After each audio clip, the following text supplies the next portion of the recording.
to Wholesale Hotline, where we cover everything to do with wholesale real estate. I'm Jamil Damji. I'm Brent Daniels. And I am Pace Morby. And together we cover the most important parts of wholesale real estate. Lead generation. Conversion of sellers into contracts. And dispositions. Guys, remember when you're watching this show, do us a favor and squad up in the comments. Make sure that you are liking and subscribing to the YouTube channels and in the Facebook group Wholesale Hotline. Most important, we want to know we're doing a great job for you and helping you build your business. So go give us a review on iTunes and or Spotify. So squad up and enjoy the show.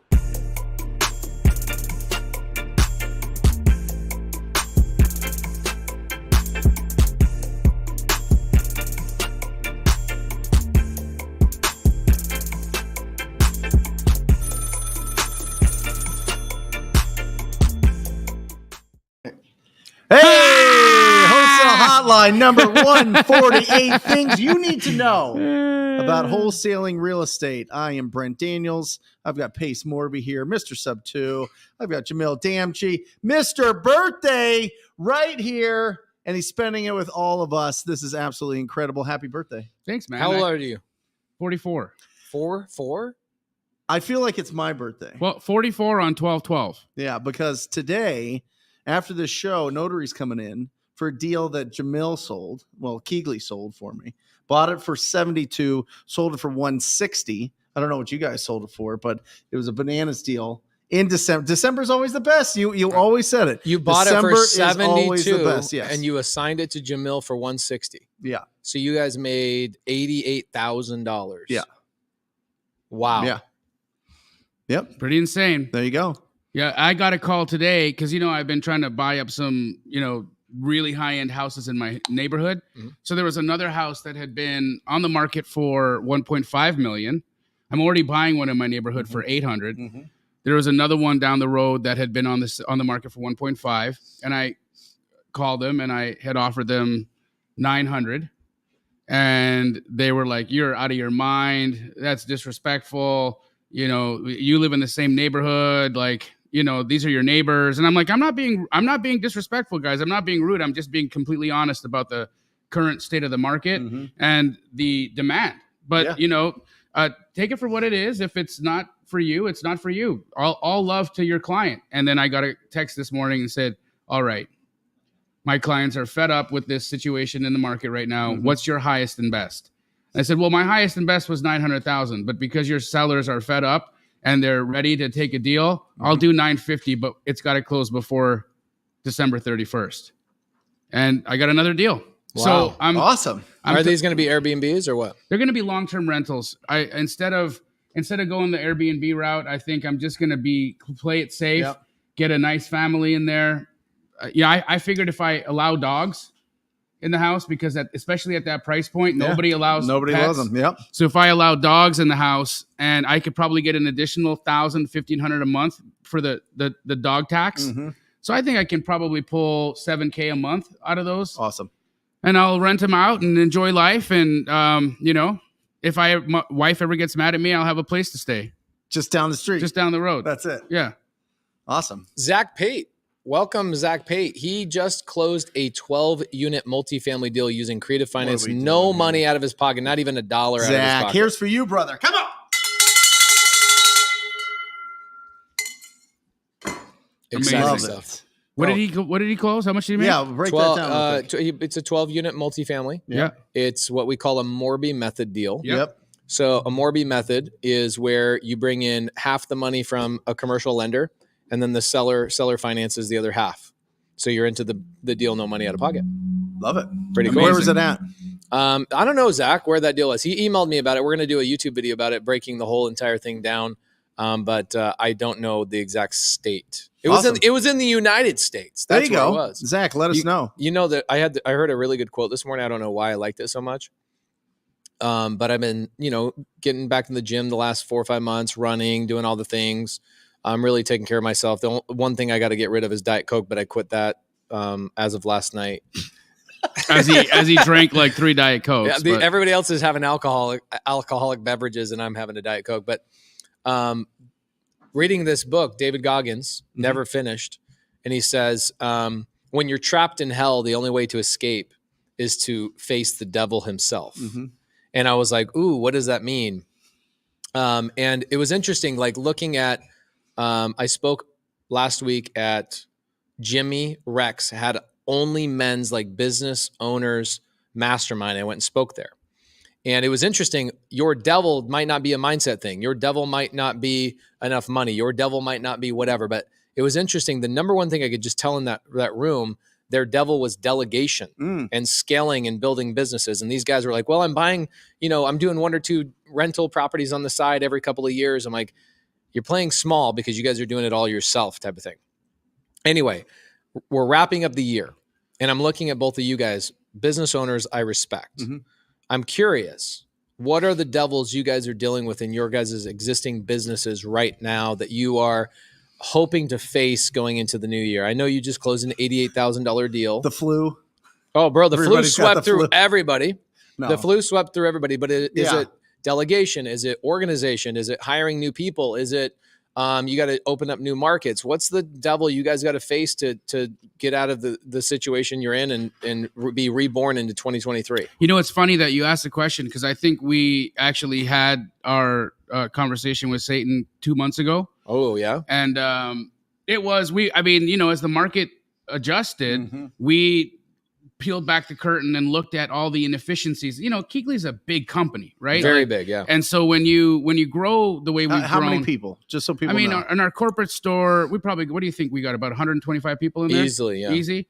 And that's corporate stores. And then we got the franchise departments and then all that staff. And, it's huge. And so we sat down and we looked at the inefficiencies that we were dealing with in the company. Yep. And we very quickly realized that we literally could turn the volume up on every one of our staff members' activity by about 30 to 40%. And it was interesting because as soon as we understood that, our amazing partner Hunter went and sat in the bullpens with every one of our departments. That'll do it. And watched the days go and then restructured new KPIs. Yeah. New targets. Yeah. And as soon as we were able to do that, it's like the market shift never happened. Our numbers have restored back to pre-market shift values. Yep.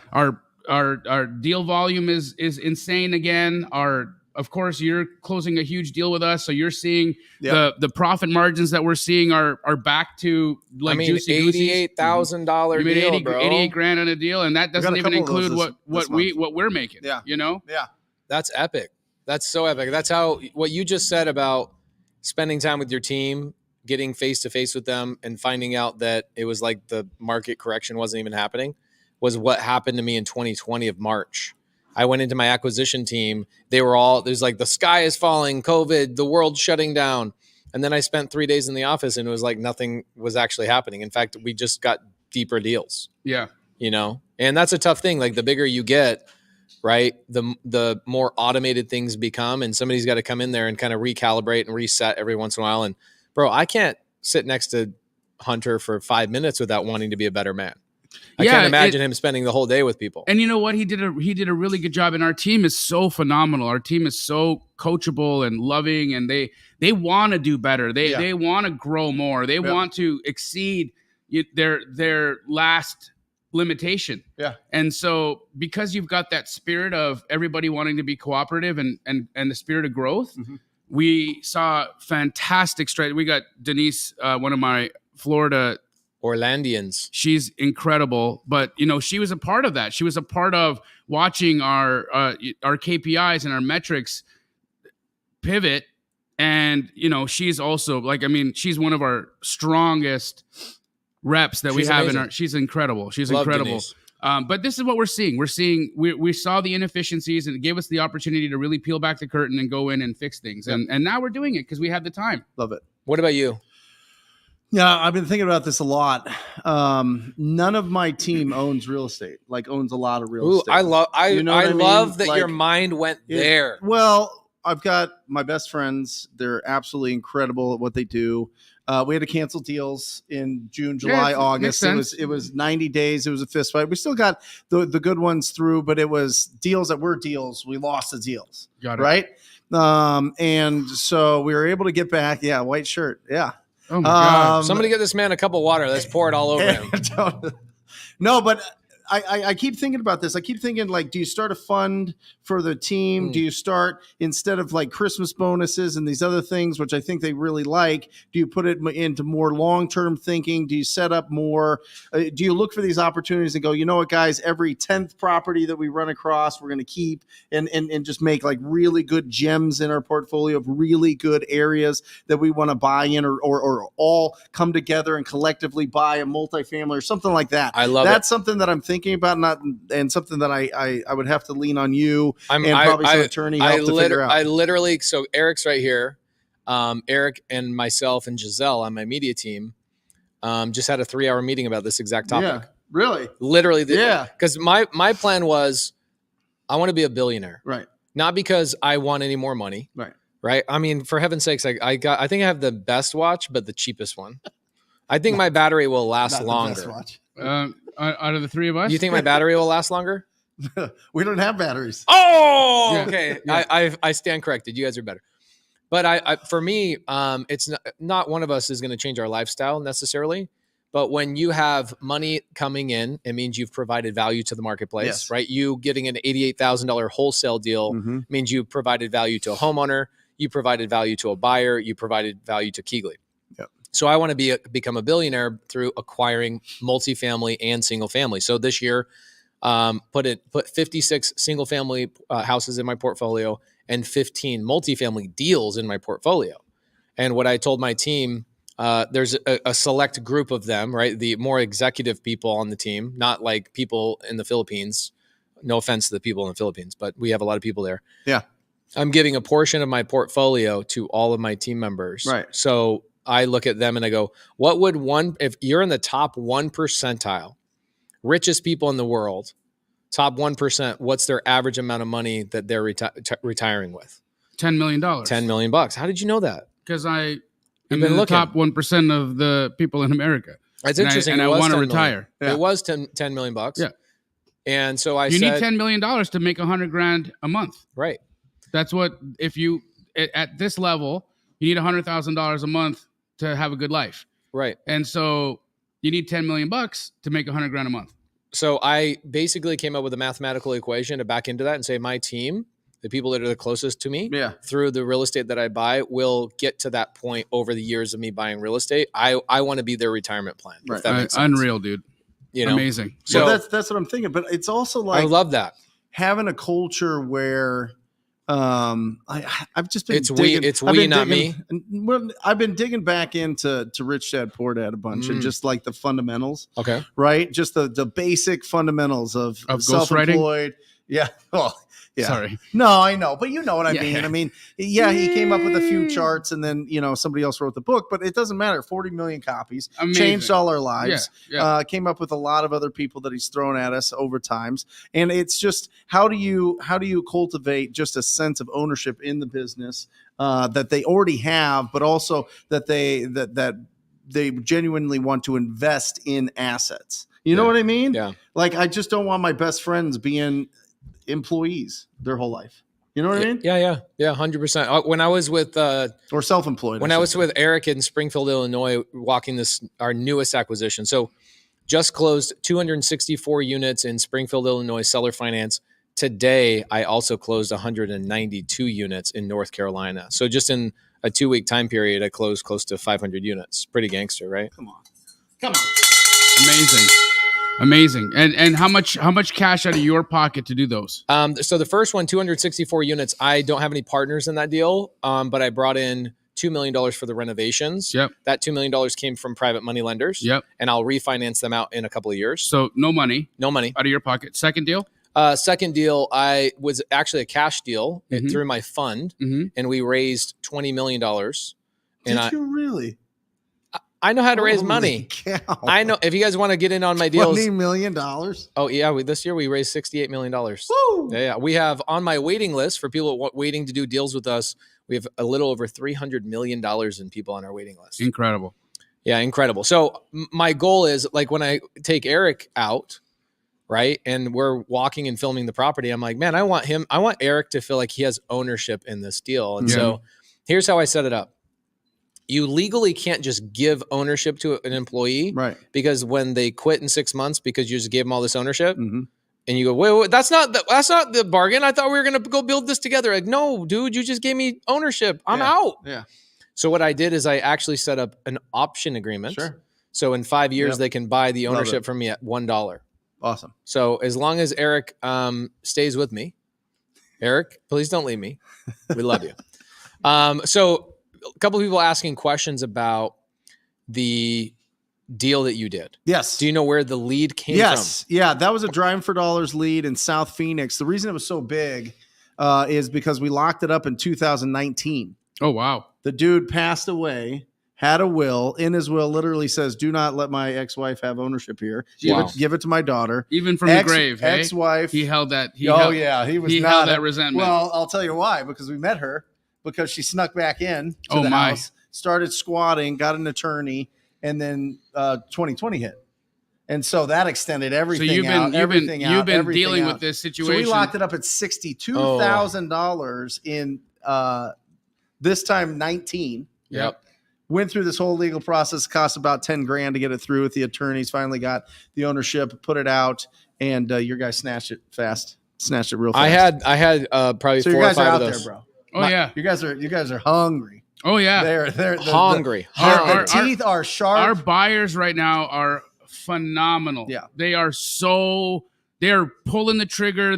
Guys, if you are not working with Keegley on your deals, you're missing a ton of money. Yeah. You're leaving so much money on the table. Send me a DM, guys. Hit me in the DMs. Of course, we've got, franchises. Some of them are better than others. Everybody's working their butts off because the ones who are better are probably more established. But we will be honest with you and tell you. And obviously, I need from you to give me, if you ever are working with somebody and you're like, hey, there could be better service here. We want to get in front of it. But for the most part, 9.9 out of every 10 people who we work with are incredibly happy. And we just thank you guys for the continued support in the business, and we're happy to help you guys make more money on your deals. Okay, here's Zach Pate says, okay, here's the 12-unit Morby Method deal in Indiana, 0 out of pocket. He actually got paid $5 grand to buy it through Creative Finance. Yep. This is the craziest thing about Creative Finance is that the majority of my deals that I do, I actually pay myself up front through the way I structure it. He got a 12-unit for doing that. That's pretty cool. Jamil, there was a good question in here about talking about the process of selling a deal through Keegley. Yep. And I would love to talk about that. And then Denise, we'll get to your question. What is the process? It is going to be different slightly from corporate to franchise, right? And so first off, what I would say is you should be at least looking at your deal and understanding the numbers. What we want to see from you is that you've attempted to understand what you're looking at. The hardest thing, I think, from any of my reps or even the franchises to deal with is you send us a retail house that's just been remodeled and it's been sitting on the market for 150 days and you're like, there's a deal here. And then, now we have to explain to you like basic fundamentals of, guys, wholesale is not beautiful houses. A wholesale is ugly houses, big checks. That's right? A wholesale is potential, selling potential. So first, make sure that your deal has the fundamentals of a wholesale deal, that there's an opportunity to force equity in there. If that exists, then have an attempt at looking at the numbers. Try and understand what the ARV is. See where you think potentially this house needs to be contracted. Don't go and contract it yet. But once you've got those steps figured out, reach out to one of our offices, whether you DM me and we give you a phone number.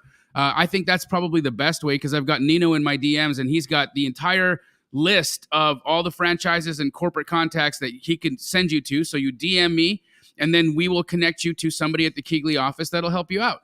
It's really that simple. In fact, we just saw, Somebody just said that they just completed a deal with my Vegas franchise Jameson and his people, and they just made a good schwack of cash on that too. So guys, that's the process. A, make sure that it's a viable deal, and then B, send me a DM. Okay. Special announcement for next week. Cody Sanchez is coming on Wholesale Hotline next week. Cody Sanchez. So I like Cody Sanchez. Boring businesses.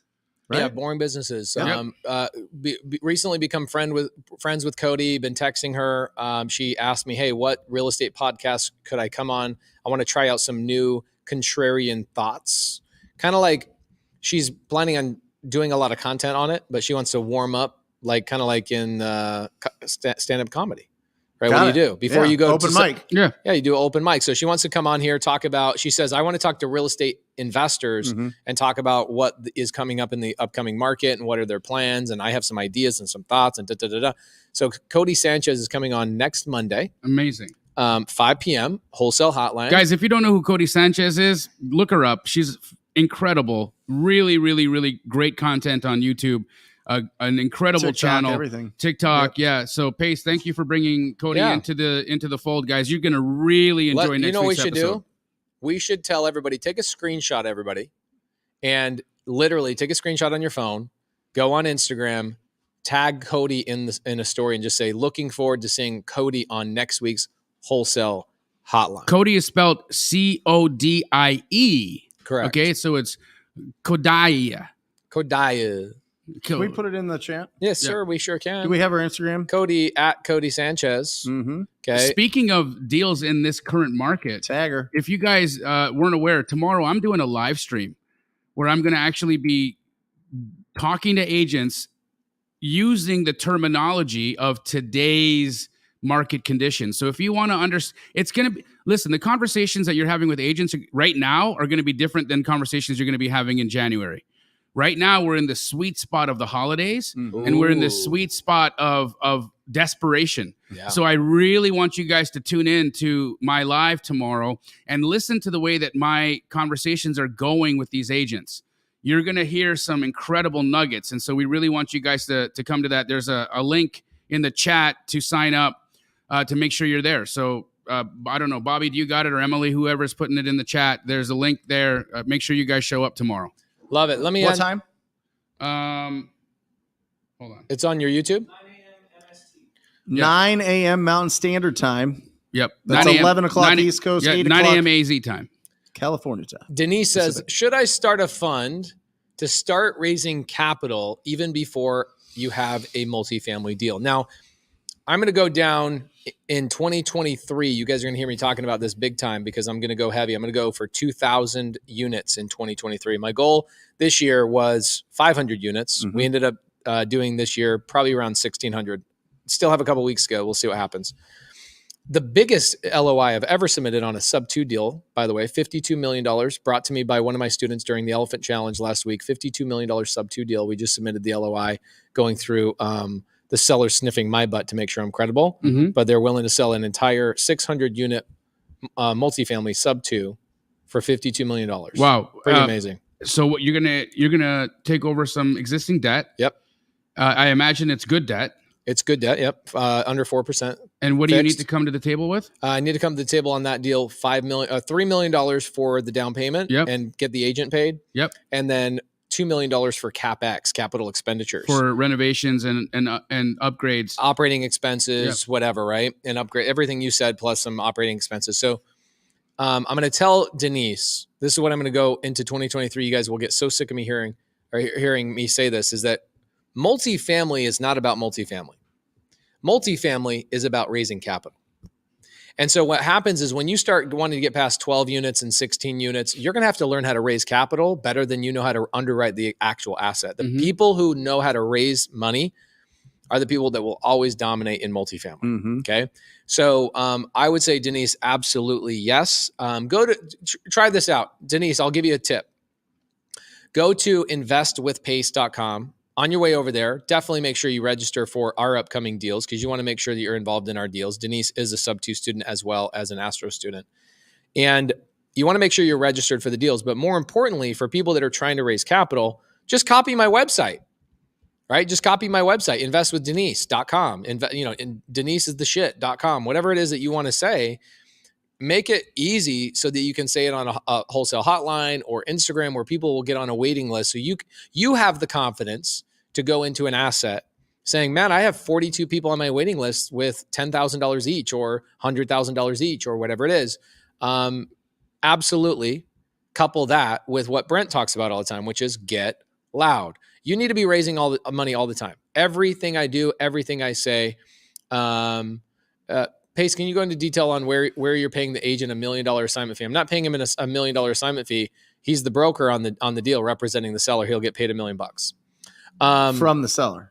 From the seller, but my down payment is what goes into the seller's pocket. The seller then distributes Isn't that I love that. Buyers bring all the funds. Like people are like, oh, it's coming out of the seller's equity. It's coming out of the buyer's funds. 100%. You know what I mean? Like there's no commission if there's no funds. Ooh, you know what I mean? This is one of my favorite twist on it. This is one of my favorite questions of all time, baby. Mm-hmm. I love this question. I want to start it off with Brent. Yes. Dwayne says, yes. Brent. Yeah. Mr. TTP. Mm-hmm. By the way, the Rhino shirts, I think, are so dope. Yeah. Thank you. They're so good. I love the white. It proves that your shirt was not tattooed to your naked body. That's right. I love it. Dwayne says, should I look for a buyer first when wholesaling, or should I find a seller first? Listen, it shifted for years. I would debate with Jamil about who goes first. What is it the chicken or the egg? And it's the chicken. It's the buyer for sure. It is. And I'm telling you, if you go and you understand what your buyers are looking for, you can cater your efforts towards what they're actually looking for, as opposed to hoping and praying that the numbers work out or the area works out or whatever else. Now, as the buyers are starting to come back into it and they're starting to feel better about things, they want to have conversations with us and they want to tell us exactly what they're looking for because they're really, really tired of seeing terrible deals. Yes. There is so much like trash. Oh my gosh. But it's just so much brain damage that they have to sift through that. And I know that your guy sold our deal by picking up the phone.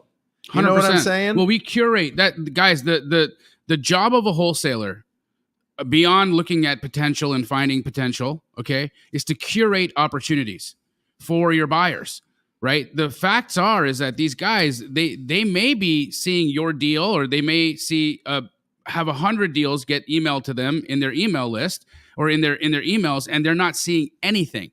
Why? Because they're doing their jobs. They're out on the field. They're at the hardware store. They're checking job sites. They're talking to contractors. They're doing the things that they should be doing throughout the day. And very few of them have the time to be looking in their email and looking at every single opportunity that comes there and then having to check all the numbers, because wholesalers, for the most part, unless you're an astro flipping, get it wrong. Mm-hmm. Yeah. Right? Or TTP, or unless you're a sub 2 guy, unless you've learned how to comp, a lot of folks are getting it wrong. Yeah. Yeah. My personal opinion about this is that you always find the buyer first. I would not open a Subway sandwich franchise if I didn't know the foot traffic, if I didn't know the vehicle traffic on the corner that I'm opening. Yep. You find the demand first. Yep. Right? You find out where you can go. Same thing if I was going to start a t-shirt printing company. I wouldn't choose to go, all right, well, let's go buy 5,000 XL size shirts. Well, how do you know your buyer is actually an XL size person? You know what I'm saying? Like, do the market research. So why is that important? Number one, it does help you when you're negotiating with a seller. But I find that when a buyer and you have built a relationship, even a soft relationship, like a 5-minute, 10-minute phone call, that buyer provides accountability to you. And they basically say, hey, man, you said you were going to send me a deal. What's going on? Yep. Right? One of the reasons why I did so well my first year in business and is because I sold Jamil 100 deals. And you know what it was? Is Jamil annoyingly, persistently, consistently, and lovingly nudged me every 3 days. Hey, what else you got? You got any appointments you're going on? What can I comp for you? Okay. And when you go into an appointment knowing that you already have a number, you have confidence to move forward. And I see a lot of people frozen in place that are not taking action. And I would say a percentage of the reason why you don't have action is because you don't know that you have a customer waiting for you to give you a check. Yep. Right. You know what I'm saying? What's funny when you talk about accountability, I want to bring this up. Unfortunately, you were on Tarek's training that last meetup that we did at the Keegley office, but Brent was there. Mm-hmm. And Brent, we said, hey guys, we're going to do a live call day. We're going to let some of you guys come into the office and come in, and we'll have some key Astro players in here to help you make some calls if you haven't done it yet. Yeah. How many people you think raised their hand, say that they were going to come? Everybody. Yeah. So that was approximately what, 200 people? Yeah. Okay. 15 showed up. Yeah. And this is what I'm talking about. It's the trickle down effect of being full of shit. Oh. It's when, and I'm saying this as lovingly as I possibly can to the listeners and the viewers of this podcast. Be true to your word, especially when you're keeping promises to yourself. It's important. It's important that you have integrity in the words that come out of your mouth. It's important that when you make a commitment to take action and do something, that you show up for yourself and you take action and do something. Every time you lie to yourself and every time you break one of those promises where you've said, today's the day, and then you lie, you are breaking the fundamental bond and the pact that you have with yourself and your own spirit to show up. Money. I love that. I was at the gym the other morning, Sunday morning, 7 a.m., not that early, 7 a.m. And I'm looking around and there's literally 2 old men in the whole entire thing. They're not even on any of the machines. They're in the racquetball court. So like I have all the machines to myself. And I had this weird little flashback that I saw every machine as a different business opportunity. I was like, oh, there's wholesaling, there's this, there's flipping, there's raising capital and doing fund of funds. There's all these machines were individual business opportunities. And I'm literally the only person in the whole entire gym. Meanwhile, that gym, has 2,000 members. Auto pays every single month, sucking money and sucking life out of these people that are lying and not convicted to their own promises to themselves. So Claudio, very experienced, lives in the Northeast, and he wholesales in Houston. Okay. Claudio this is a great question. I really like this. He says, what if you have privy and know that there is demand in the area? Would you still look for a buyer first? Now, this is where I change my mind. Okay. If I'm Brent and I'm Jamil and I'm Pace and I'm experienced at least 6 months, a year, etc., I actually would start changing where I would start. I would not start at that point finding buyers first. I would go directly for sellers because I already have the confidence. Mm-hmm. I already know how to comp. I already know how to negotiate. I know where I need to be. Mm-hmm. So I would start calling sellers first, knowing that I know there's demand in the area by looking at privy. I don't need to talk to a buyer necessarily. The reason I like finding a buyer, especially when you're brand new, is because of the accountability. You don't know how to negotiate. Right. A lot of times your buyers can step in and help you out with paperwork. Right. They'll suggest the title company that they like. Man, the buyer has literally 80% of the resources you need on that first deal. For real. Claudio asking the question, teeing all of us up. I appreciate that, Claudio. Thank you so much. He knows that he doesn't need to find, I highly doubt that he needs to find a buyer first, but that's just my 2 cents. Jamil. And if you're hooked in with Keegley, ask them what their buyers are buying. There you go. I mean, that's your straight line. They're like, well, I don't know any buyers. I got to talk to agents. I got to talk to these other cash buyers and they're strangers. And, I'm not exactly sure what to say. Cut your teeth calling Keegley. Yep. Cut your teeth calling one of the reps and say, hey, listen, I saw Jamil on Wholesale Hotline. He said to reach out. Brent said to reach out. Pace said to reach out and have a conversation and cater what I'm looking for to what your clients are wanting to buy. So where should I go? Keegley. Exactly. No, I mean, that's the conversation. Yeah. Yep. What is a good deal though? That's the question, right? You've got Netsu, yep. Salark. Wow, man, are you trying to stump me today? Because that's a good one. But what is a good deal? That's a very, very vague question, but I'll try to answer it as specifically as possible to hit you back with some specifics to the vagueness, Mr. or Miss Salark. Salark. So a good deal has multiple factors in it, right? First and foremost, is there the potential to create or force appreciation, right? So as a wholesaler, and this could be different on a creative deal, it could be different on a cash deal, But the first thing I'm looking for on a cash deal for a fix and flip is there a good enough margin for me to force appreciation, right? Second, I'm looking at, is there demand in the area where I'm looking at this potential property, right? Are there buyers? Are there fix and flips going on? Is there demand in the area where I'm looking, right? The next thing that I'm trying to understand is beyond the demand is right now, are there actually deals on the market that are pending, and are we seeing continuous or present demand? Right. Then beyond that, I'm going to look at the condition, and I'm going to see what price or what number do I need to acquire this property for in its current condition in order to A, make myself a profit, and B, allow for my buyer to make a profit. On the other side, if you're looking at a rental, you're going to see, does this property make sense to cash flow on a cash-on-cash return? Now, this rental could be a creative deal like Pace is teaching thousands of folks to do. And I hear him, it's funny because we had somebody from Sub 2 come into the meetup that we did today.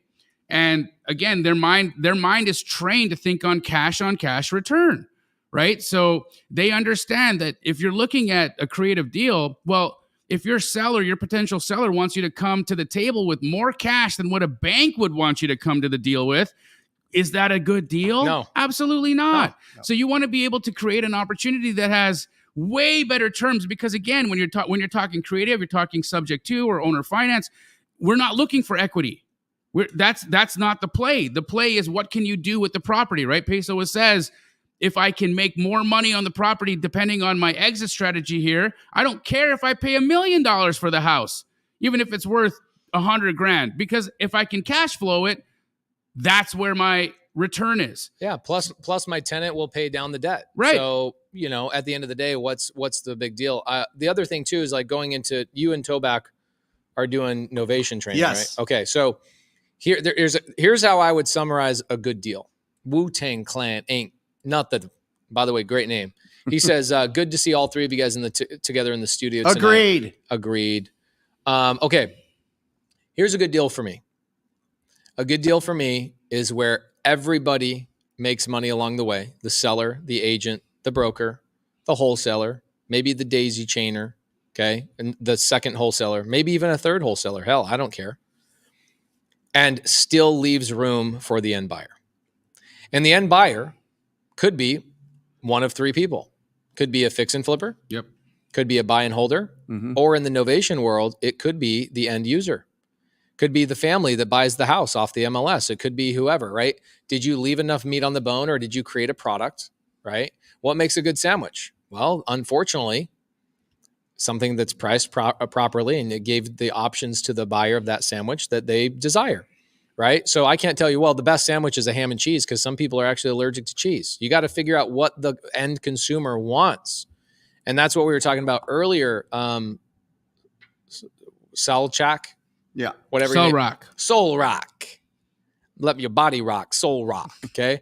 What we were saying earlier is, when you're brand new, find the buyer, because the buyer will actually tell you specifically what is a good deal for them, giving you the ammunition to go forward into your business, to negotiate and do things the proper way. How do you structure, Adrian? How do you structure your assignment fee without seeming greedy or leaving money on the table? Can I tell you how I did it for my first 100 deals? Yeah. I told Jamil, I said, what would you buy this at? And Jamil would say 175. And I would say, perfect. Thank you. And then I would go and negotiate as low as I possibly could. If I got a deal at 115, I made 60 grand. Jamil never asked me. If I got a deal at 171, because that's all I could get, same thing, 4 grand, right? I trusted my brother. This is why we've collaborated for so long. I don't care what his number was. It was my job as the person going and finding the deal to get it as low as I possibly could. Yep. And I don't, there were times, maybe out of hundreds of deals our teams have done together, where I probably came to you and I go, hey man, it's really skinny on my side. Is there any way you can budge up a little bit? But I didn't do that because I wanted to dig into your pocket. I wanted to make sure my team got fed. Right. And for me, that was my answer on my first 100 deals. It's funny, guys. I didn't even comp a deal for my first 100. Yeah. My first 100 assignment contracts, I never once even opened up Zillow, Privy, MLS, literally nothing. I literally went to Keegley and I was like, yo, Jamil, what would you buy this at? All right, bet. I'm gonna go and negotiate lower. Yep. That was it. What about you guys? I think that the market's going to tell you. The market will tell you. There was a deal that I pushed the value so hard and sent it to Keegley, and I was like, there's no way that they can do it. And they were able to sell it to one of their buyers for like 32 grand higher.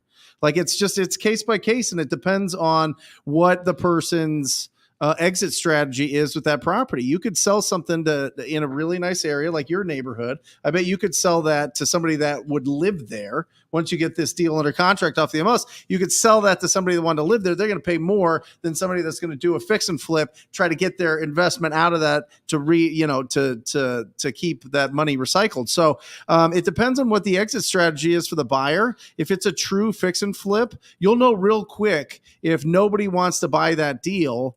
If you're being too quote unquote greedy. And I think greedy is kind of a, I don't know. I think that's more of a mindset thing than anything. I think some people think 12,000 is greedy. Some people think 100,000 is greedy. Some people think 500,000 is greedy, but, there's people making millions of dollars on deals. Are they greedy? Like, what is greedy? I know. You know what I mean? As you I'll get tell you up what, if you keep going up. I think I know what greedy is. Yeah. Greedy is where you try and take all the profit and don't allow the next guy to make anything. Right. The numbers are determined based on the value you're bringing to the situation. That's it. Yeah, and if your end buyer can make money, Yeah. who gives a crap that Brent just made $88,000? Mhm. Right. Okay. Yep. And who cares how much Jamil is going to make on the back end? Jamil committed to a price. He stuck to that price. They both made money. There's no greed there. Now, if somebody came to you and said, what was the price? 160? 160. Okay. If Jamil came, this is where greed comes in. If Jamil at the closing table, and this does happen in wholesale, you do get some knuckleheads that do this. Somebody finds out how much the other person is making. It happens 1 out of 1,000 transactions, but it does happen. These people very quickly get blackballed in this business, by the way. They go to the closing table.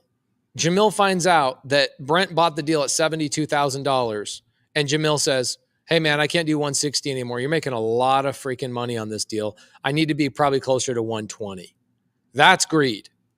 Okay. Or when Brent turns it around, sells the thing for 160, still makes 88 grand, sees Jamil go and sell it for 220 and goes, hey, I would never. I'd be like, No, he'd be happy. Agreed. Yeah, I'm just on. saying that's greed. Okay. Yep. Greed is picking money out of each other's pocket based on how much the other person made. Yep.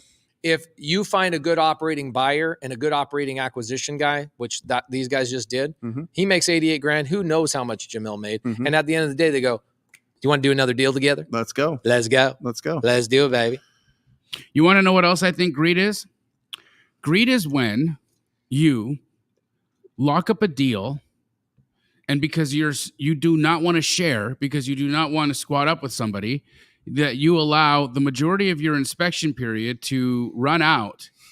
And then rather than opening up your mind to the possibility of squatting up with somebody, you actually let the deal fall apart because you just couldn't stomach somebody else making money with you. How about when you're making 20 grand on a deal and then you go back to the seller to get a price reduction to get even I think more? that's fine. As out long of a deal?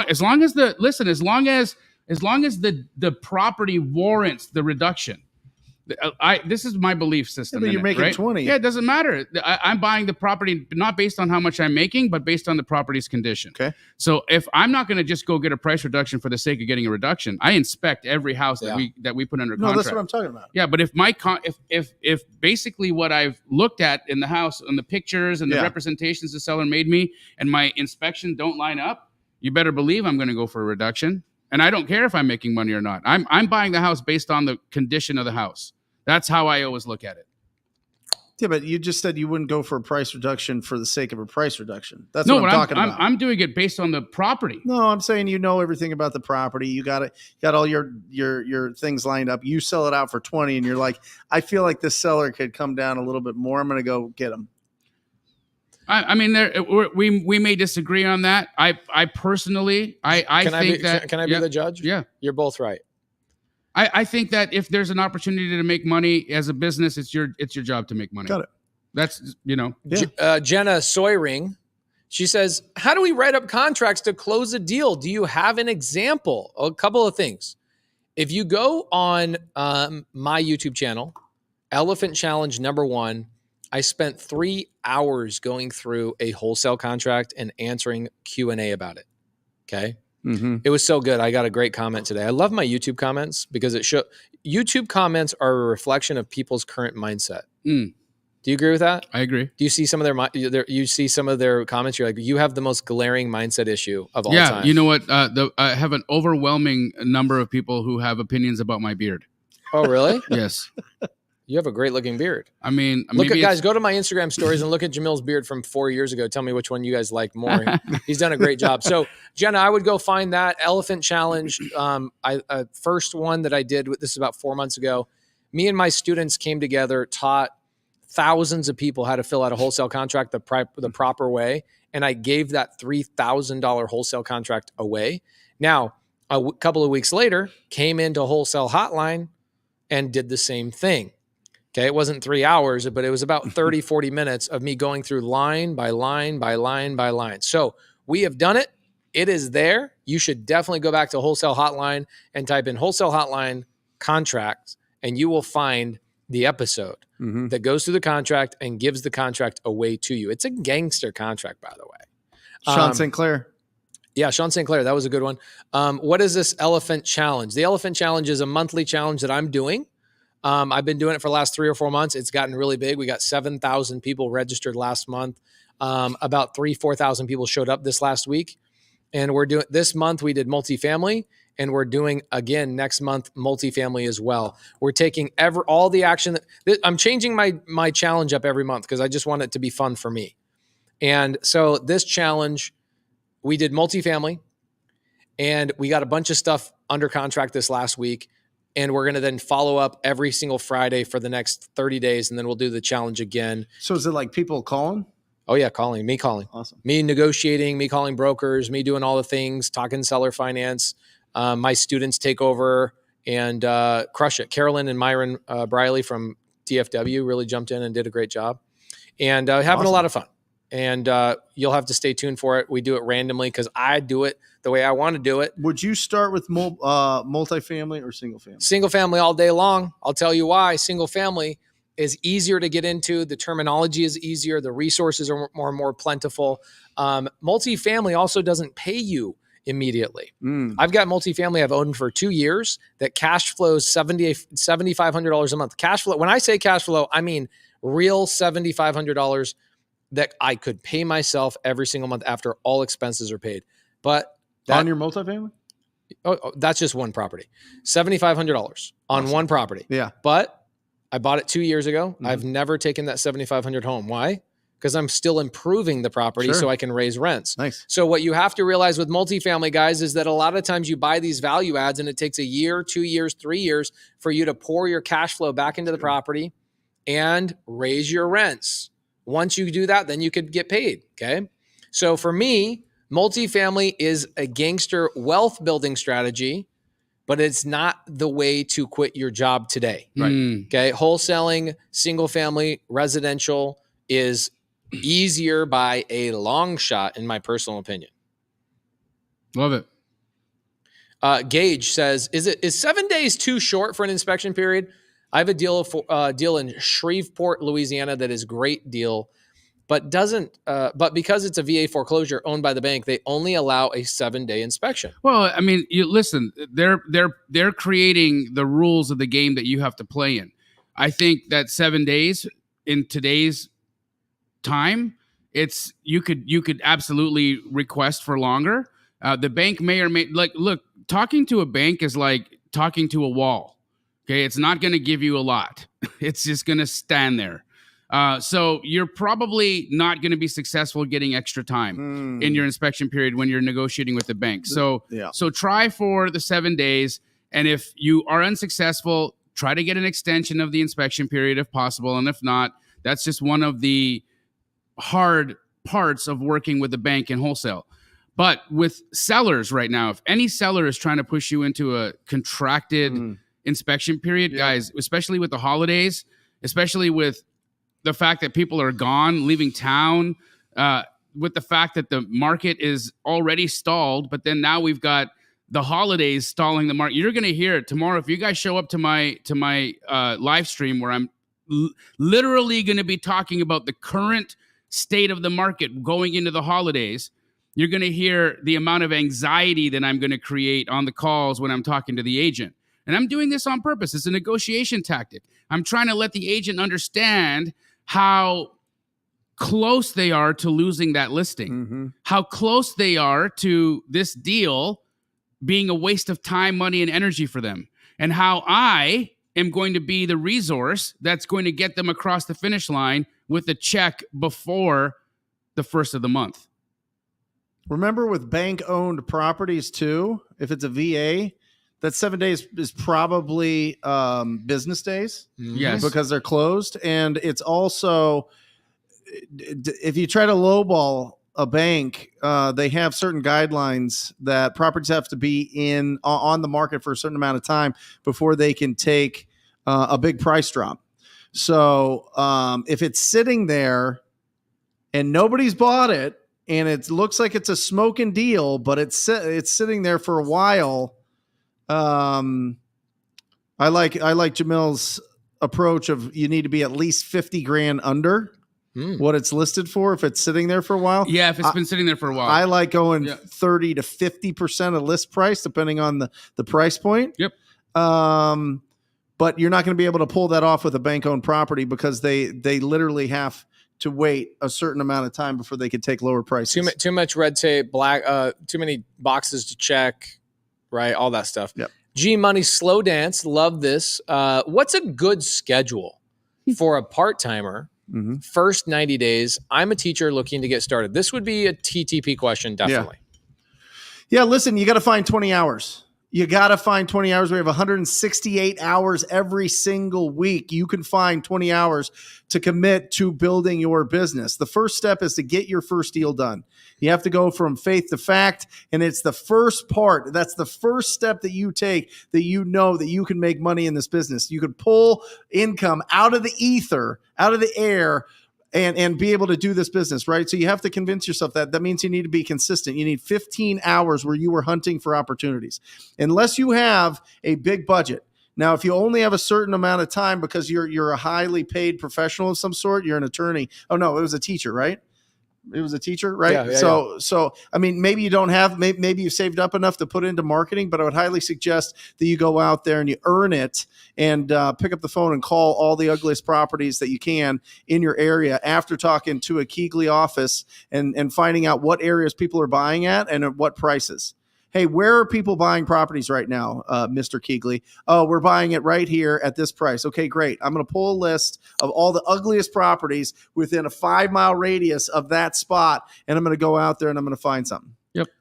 That's it. 15 hours and find it. Find those in between times. The hardest part is the transition. The hardest part is you just got off an exhausting day of work at teaching, and now you're making this transition. You got to guard those transitions, and you got to bring that energy and enthusiasm to the big goal. If you don't have that huge goal, people call it the why or whatever else, whatever mental gymnastics you want to play to feel motivated when you're done with work, do it.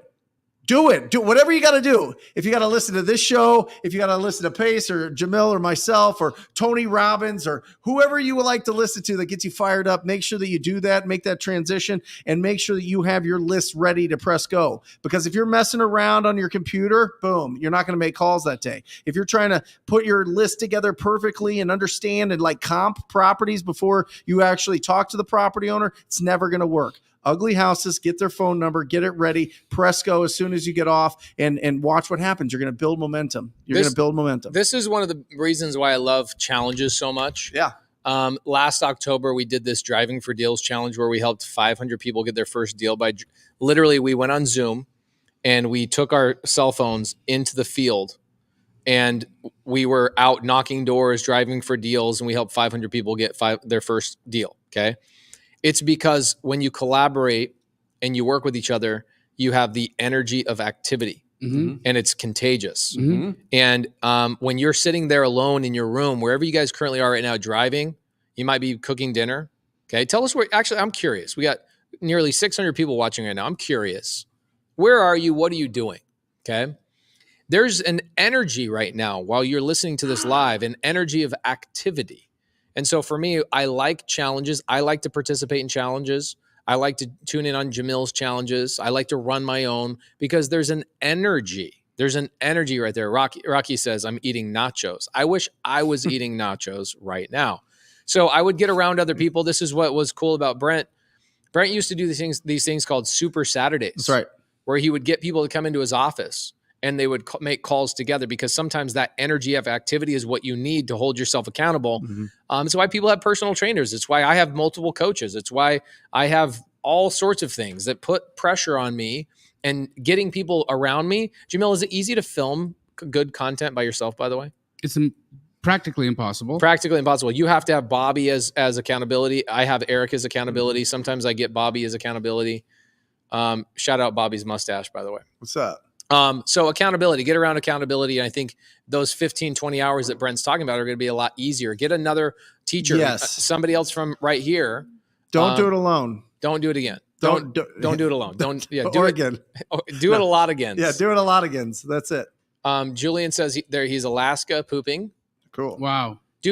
My question is, the second you poop in Alaska, does it turn goes right into the ocean? It becomes polar bear food. Oh, I thought it turned into a fudgesicle, like immediately. Yes. Just frozen fudge. Yeah. What I just looked up an interesting physics equation. Okay. And, we're talking about, the energy of activity. And you know what? Energy in motion is actually called kinetic energy. Okay. Yep. The formula of kinetic energy is 1/2 mv squared. Okay. Okay. So what does that mean? Mass velocity. Exactly. Right. So how do you increase kinetic energy? Gotta keep moving. More velocity. More velocity. You move faster and more people. Yeah. Mass. Woo! Increase the mass. You squat up, you go on. faster, you create more kinetic energy. This is physics. This is not just theory. This is absolute science. Yep. Understand that.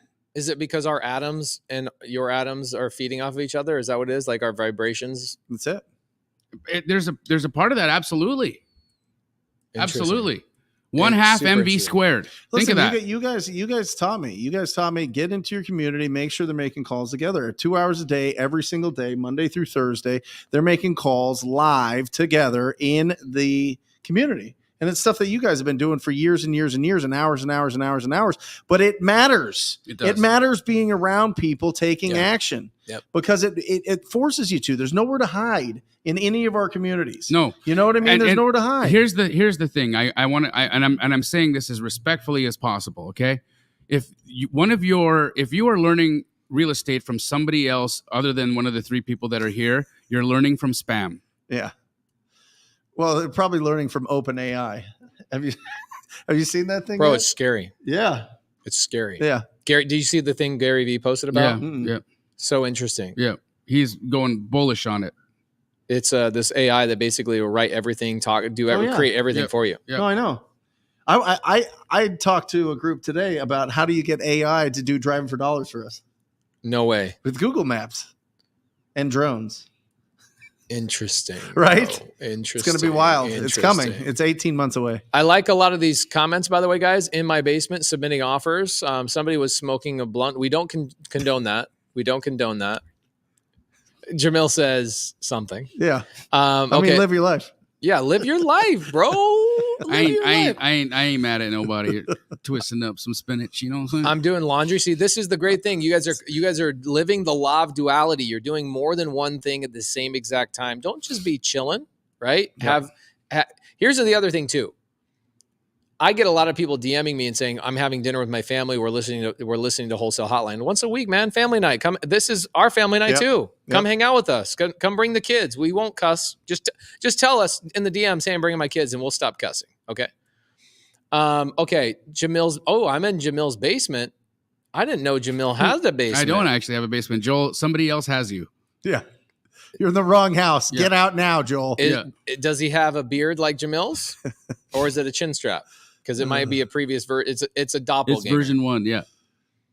Nathan Harris keeps saying stuff about the REI revolution. Want to challenge you to a privy challenge. I've already won all the Privy gave me all the awards. They said, bro, all the Privy awards have been given to you. There's no more left. I've already won all the Privy challenges. There's always next year. There's always next year. You've lost for the year, but you've got 2023. Okay. This is great. I like this one because it kind of ties into a previous question, which was, right now, they said, I just watched Triple Digit Flip. By the way, dude, your speech in season 2, I watched it this morning. That was neat, right? Yeah. They did a great job, bro. They televised one of our mastermind, Pace's mastermind, on our television show. Awesome. Like, this is the most phenomenal thing that I'm seeing A&E do that is not being done on a single network.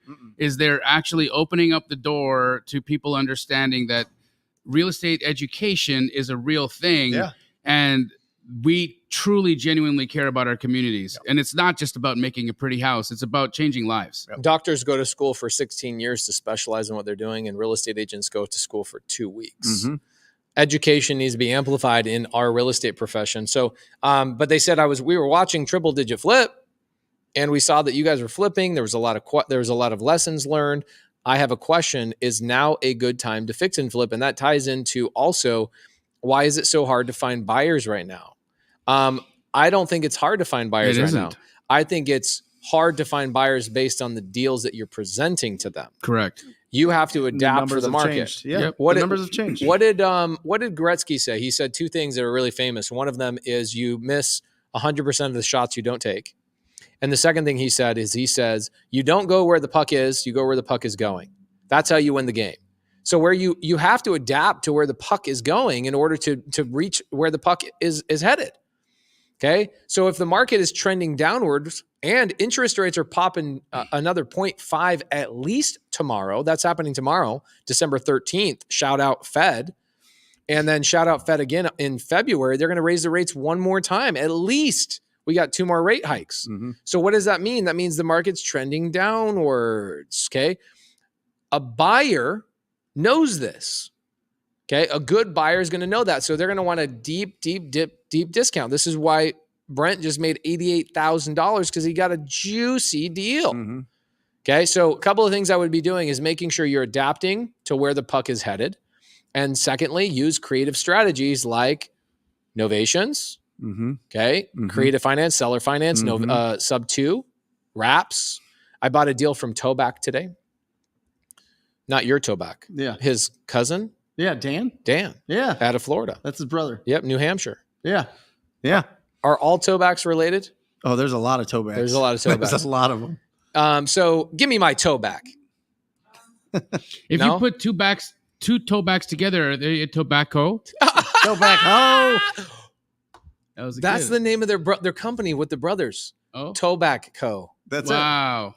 Tobacco. That's Hilarious. Yeah. So you got to learn creative strategies.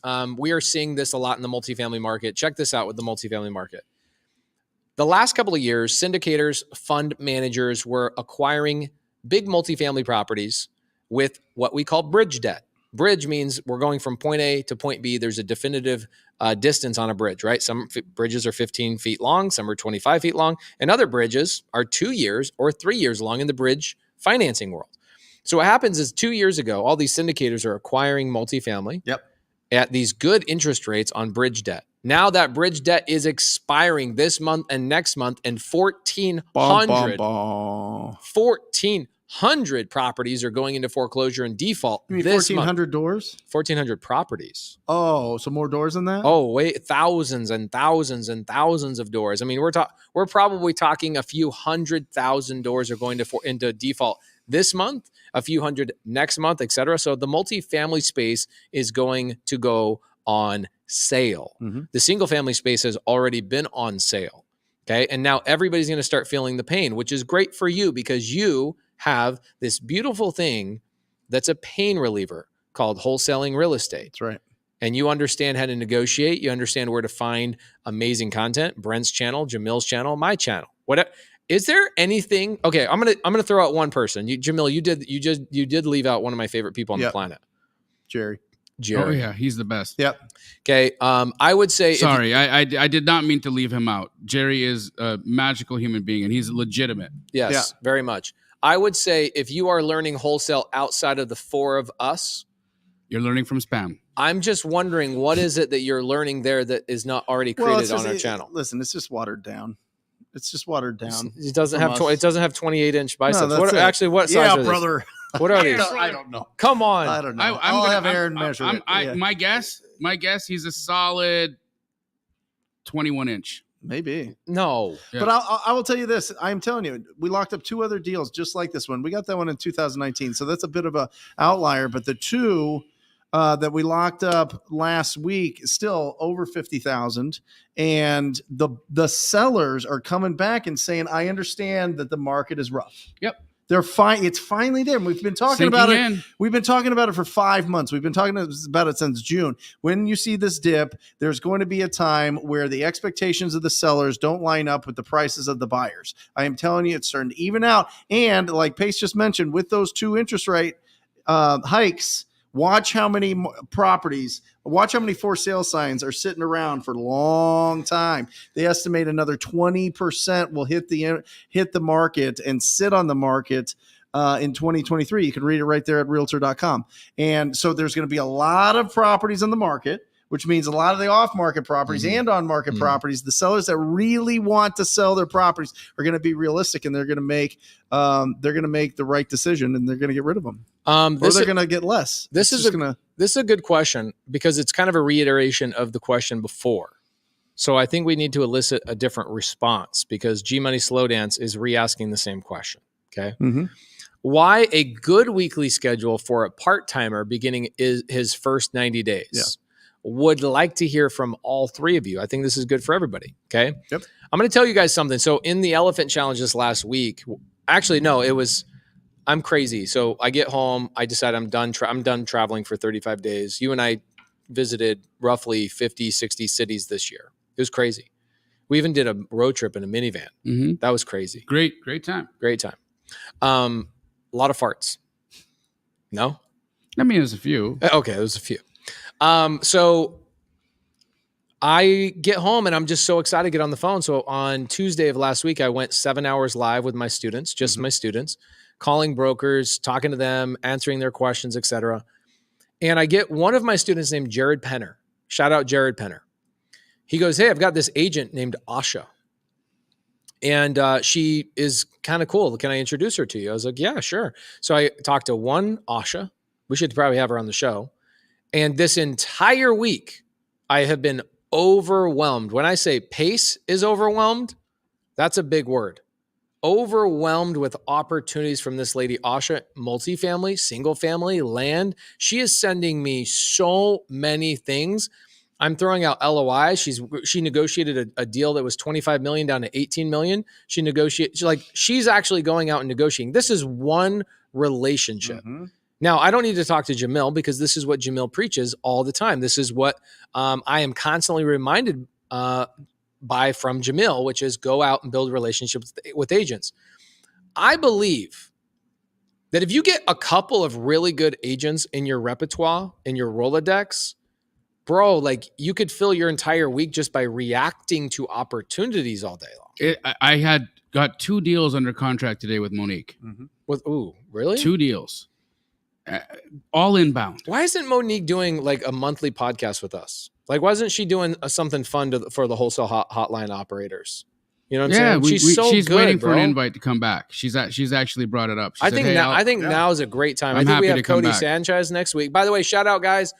Do us a favor. We've got 600 people in here. I want you guys to blow up Cody Sanchez on Instagram. Hey, Matt, is there any way you can pull up Cody Sanchez and do a screen share or something so everybody knows exactly who she is, if you don't mind? He's like, let me figure this out. Yeah. So Cody Sanchez on Instagram, tag her, take a screenshot on your phone right now and say, I'm listening to Wholesale Hotline. Can't wait for Cody Sanchez to come next week, and tag her. Let her know how dope our audience is. Mm-hmm. The Wholesale Hotline crew is going to give her a lot of warm love. Cody Sanchez. That's next week. I think sometime in the next couple of weeks, we should have Monique Walker and you really hit home on agent outreach. 100%. What do you think? Yep. I love it. 100%. Okay. So back to the 90 days, Brent already answered his.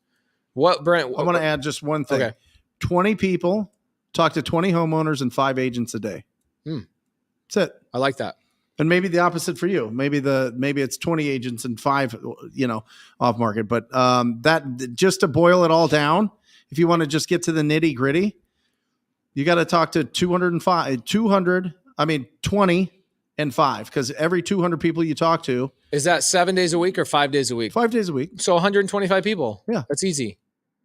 Well, it's scary. I mean, people haven't talked to one person. It's not, So guys, once it's not you get- but scary once when you you're get doing it going- together. Do it together. Yeah, but once you realize that, like, you could literally be making $3, $5, $1,000, $1,500 an hour making these calls. Yeah. If you went back to when you were making calls and setting up all the relationships when you came here from California, just going and going and going and going, and to what it's worth now, I mean, come on. And I say this, and I said this to the Bigger Pockets audience when we were speaking there. If I was standing there giving everybody on this show 10 crispy $100 bills every hour that they made calls, I would have to tear every single person off the phone. Yep. I would. But that's what it is. That's what you're really doing. I mean, when you're reaching out to people that are in a distressed property situation, it's only a matter of time. Ugly houses, big checks. Yeah, share that, Matt. You got it.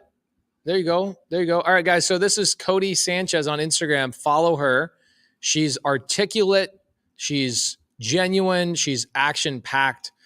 She's all about buying businesses, boring businesses, some of them creatively. So that's where her and I connected. I'm going to be buying, Jamil and I actually been talking about this, buying businesses creatively next year together.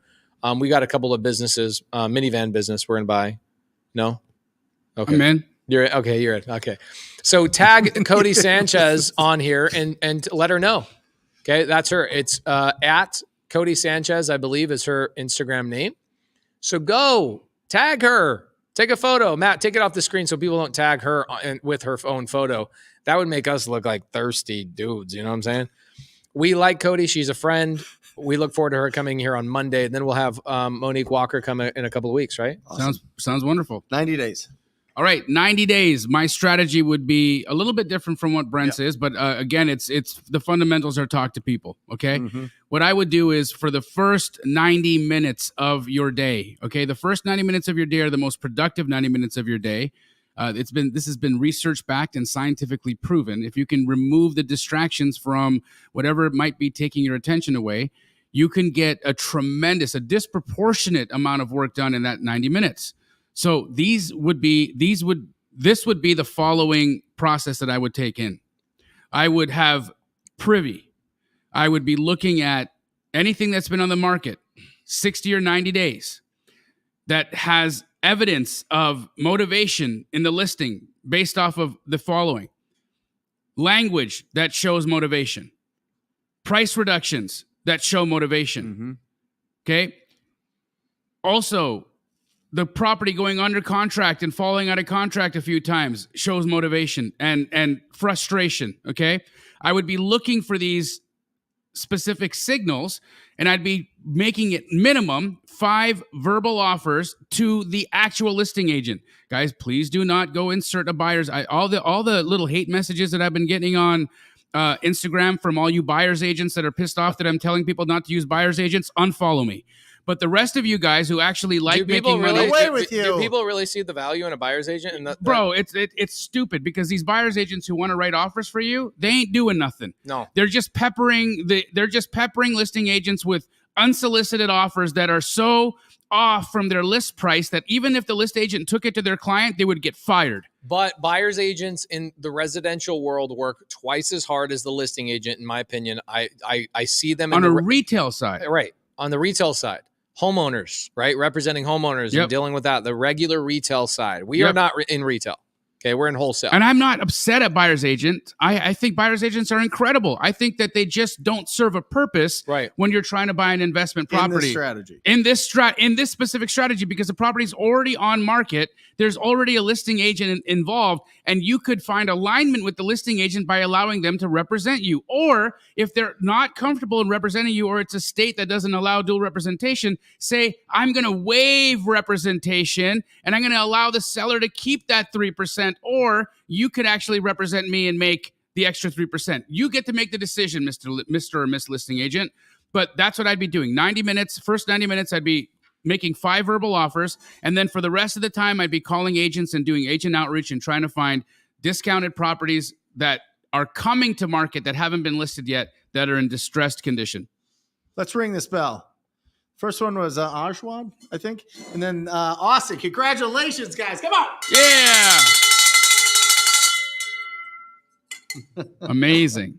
Amazing. Energy. Let's go. Somebody asked me, what is Gator lending? Let me answer that question just real quick. Adrian Farrow says, hey, I'm an Astro member here. Hey, Jamil, Pace. Jamil or Pace. I've heard a lot about Gator lending. Can you explain a little bit? Yeah, actually, I'll give you 3 Gator deals I'm in the middle of right now. This gentleman today, Thin Win. That's fun. Thin win is funny because in golf we say you got to thin it to win it. Mm-hmm. It's a funny golf term. You don't need to worry about it. It's cool. Just, us golfers. Our jokes are like on fire tonight. Our jokes are amazing. We got to take this. He says, get in front of a comedy crowd. Could I please get info on somebody? I need EMD. I lost the deal. I'm sorry. Whoa. I lost the deal because I didn't have my EMD. And the title company asked for, the seller called the title company and asked for a receipt. And the seller goes, you didn't put in the EMD? He couldn't do it. Wow. So Gator lending is utilizing a line of credit that I show you guys how to go get a line of credit to go out and help people fund their EMDs. It's Gator lending. Go on my YouTube channel. I've got probably like 4 or 5 hours of free training on it. And it is a paid education thing. So I'm not going to push it. We closed it. We closed it in March and we closed it 2 months ago. So, but never fear, guys, because next month I'm going to be coming out with my own lizard lending. It's a good idea. Just kidding. No, go to Gator. I'm totally kidding. Go to Gator Lending, guys. It's how you can get involved in deals if you can't be involved in deals. It's genius. Yeah, but I don't know. You can't get into it.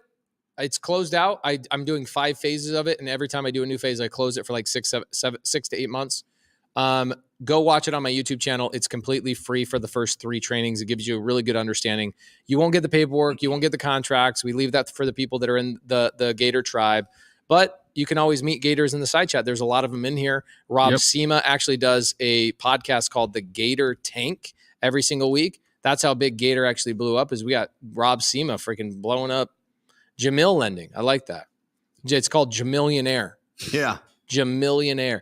Also, guys, I just want to remind everybody, when you are doing agent deals, when you are putting contracts out or having conversations, make sure you have a proof of funds.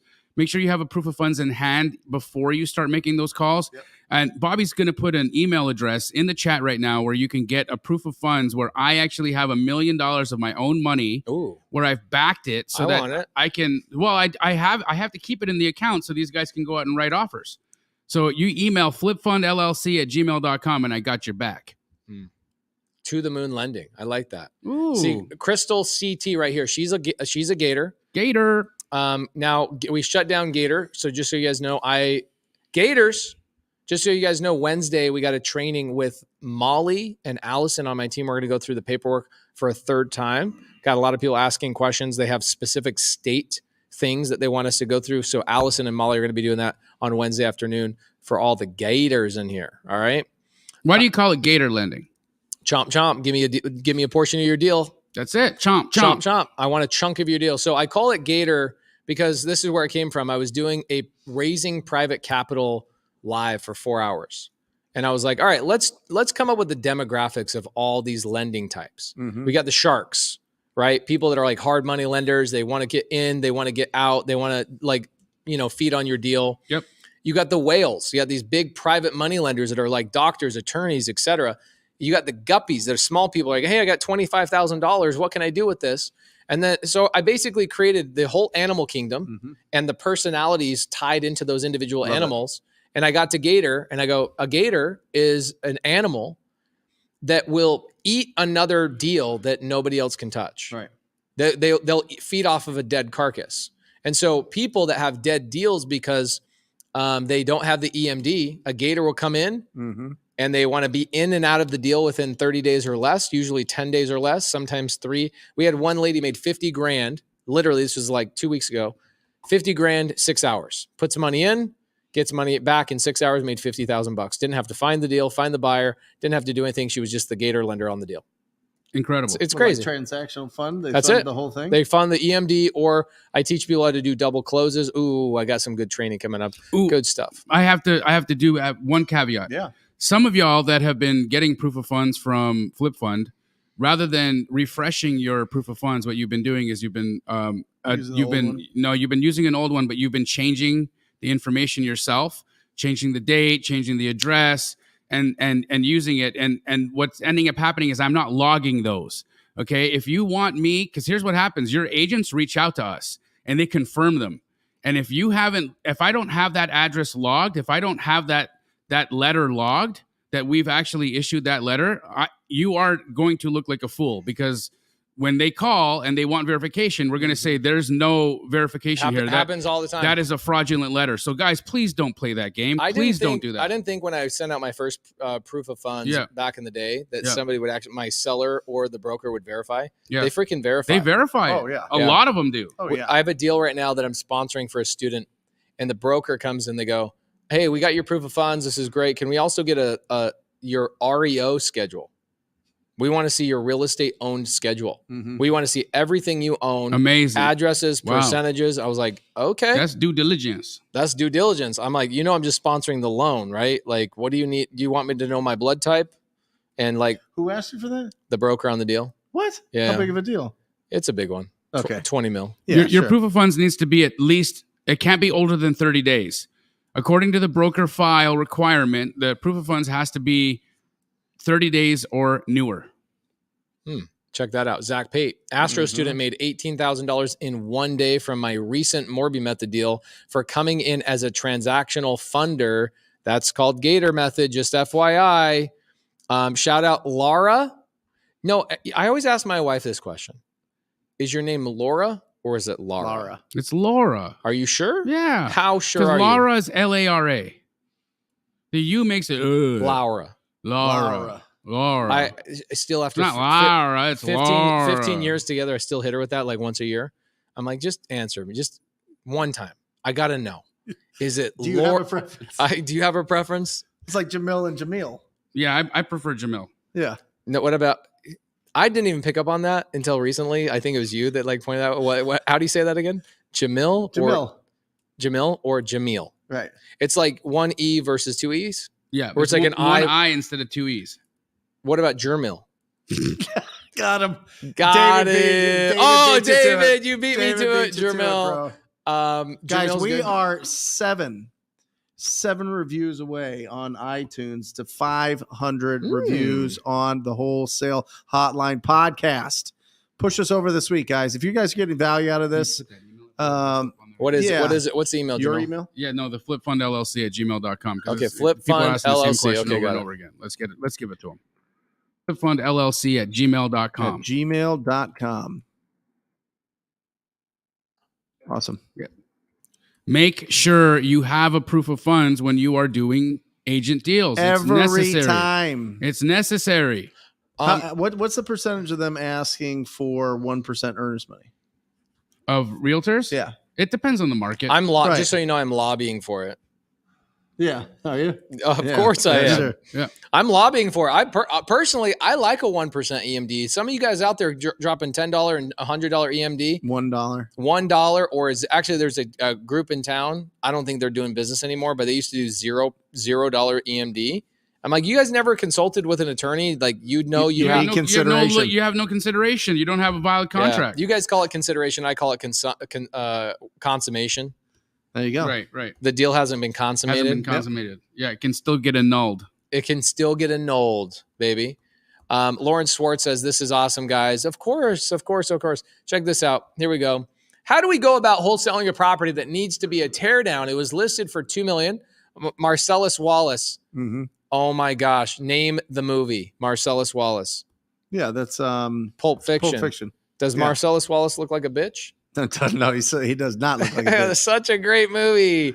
Okay. It was listed at $2 million, reduced to 1.85. Yeah. Agent says sellers are motivated. It's in SoCal. So essentially, you're not even wholesaling a piece of dirt. No, you're wholesaling a piece of dirt you're wholesaling a potential piece of dirt that has the cost of removing the house. Right. So it's In not even SoCal. it's not even land value. It's land value minus demolition and trash out or dump.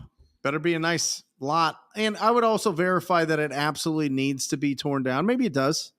But I've seen more times than not, people are able to go in there and salvage it.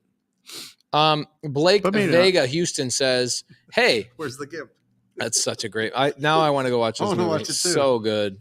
What a great movie. Quentin Tarantino's He's a only doing genius. like one more. Really? Yeah, And then what? he's done. And then he's moving on to cartoons. Maybe. Okay, so Cocomelon.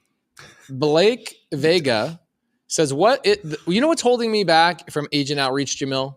It's because I needed that proof of funds that you just gave away, flipfundllc@gmail.com. And now I feel good, but now I feel like I got to find buyers. So here's what I would do. I would go to YouTube and I would type in Jamil or Jamil, whatever you're feeling, Jamil find buyers. And you'll find some dope YouTube videos all about that exact thing. Dan Quijano, can I give a congratulations to Dan Quijano? Yes, Yes. please do. Okay, congratulations to Dan Quijano. This man has served the Sub2 community so consistently, so persistently over the last couple of years, shown up without anybody asking him to do so. He runs what we call the nightly dial. Right. Okay, the nightly dial is 4 hours every single night where we bring our leaders in and we call our new student sellers. They negotiate deals, they talk about topics. That's 20 hours a week, okay? So I go to Quijano and I go, dude, I want you to become the number one sales trainer in this industry. I mean, he did such a great job on Wholesale. What was it? Closers Olympics. Yep. You were one of the judges. Yep. And he came in, I believe, I don't remember what position he did, but he was killing it. Yeah. So I go, you need to do a boot camp. Mm-hmm. And he's like, I've never done one. And I go, you know what? Here's what I'm going to do. We're going to do a boot camp at my house. And we jammed my house full of 65 people. Quijano did a boot camp on the day after the last golden ticket event. And he did a phenomenal job. I'm still getting people DMing me about how amazing it was to do the boot camp with Quijano. It was epic. So thank you, Quijano. Good Proud job, of bro. you. Showing up as a leader, growing as an individual. We love you. We appreciate you. My wife is in the chat. Hey. My wife is in the chat. Sweetheart, is it Laura or Laura? Because I just call you Hottie. What do you call my wife? Laura. You don't call her like beautiful or anything? I mean, when you're around, I mean, I tell your wife every time I Yeah, see her, I go, yeah. you're the most beautiful Canadian I've ever seen in my life. I call her Laura. That's Okay. she's my god kid's mom, so I keep it respectful. Oh, okay. Yeah. She's a babe though, right? She's a hottie. Okay, good. She's a hottie.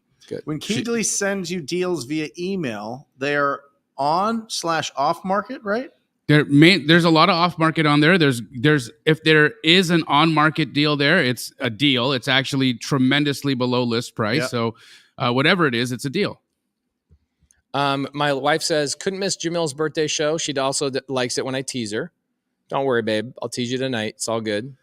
I saw a Central Phoenix deal that you guys closed on like last month and resold it and made like A tremendous amount of a money. boatload. Yeah, like 130 I was grand. like gonna be Yeah. like, hey, Yeah. I wonder what they're selling that thing Yeah, for. yeah. Because I saw it close and I was like, Did no, Brent, no on property. Coulter Street, Brent right just by use where the you word? live. I know. Yeah, and you know I who know. you know who brought me that deal? Who?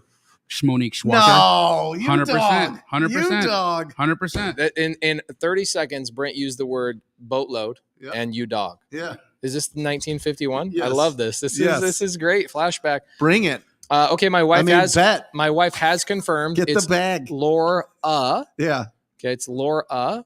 Proud of her too. She's crushing on her YouTube channel. She had a couple of like really viral things hit. She's providing so much stinking value. She comes in and helps out the Sub2 community, stopping foreclosures, doing all sorts of things. Proud of her. She does a lot, tremendous amount. You know, it's fun. Have you ever had to hold your baby while you like sat down on the toilet or like tried to make yourself something to eat? Yeah. And then you're like, yeah, I'm glad this isn't my job. Oh God. Oh my gosh. I remember when Bo was little and Aaron left and I was like, we had this like corner window where I could look out and see when the cars are coming back. I was just standing there with this baby. And I was like, you can't do anything. This baby can't do anything. I don't know what is going on here. The fact And that I'm my just looking there just like, Please come home. Please come home. What is she doing? She's been at the gym like 90 minutes. This is ridiculous. I don't know what's happening here. What is she, in the sauna? We forget how Women are incredible. Incredible women are. My wife does so much with these 2 kids we've got, Corbin and Monday. It's so much work. So you guys are done, right? Oh yeah. Yeah. Yeah, we're done. What an answer, bro. Yeah, we're done.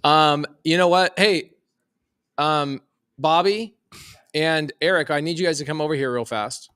I need you guys to both come on camera. We're going to sing Jamil a happy birthday. Everybody, in closing. Everybody in your rooms. Send the energy. If you're at work, you're a security guard. I don't care where you are. Okay. Wherever you guys are. Jamil, come stand in the middle. Okay. Everybody, let's sing it. We got to hear you too, Eric. Yeah. Oh my God. Happy birthday to you. Happy birthday to you. Happy birthday, dear Jamil. Happy birthday to you. Yay! Wholesale Hotline 148. We Wholesale Hotline! Or just say squat up. So squat up and enjoy the show. Yeah. Yeah. Okay. 1, 2, 3. So squat up and enjoy the show.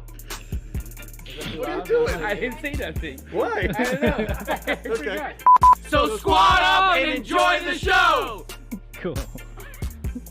I think we should use the one where Jamil doesn't say anything.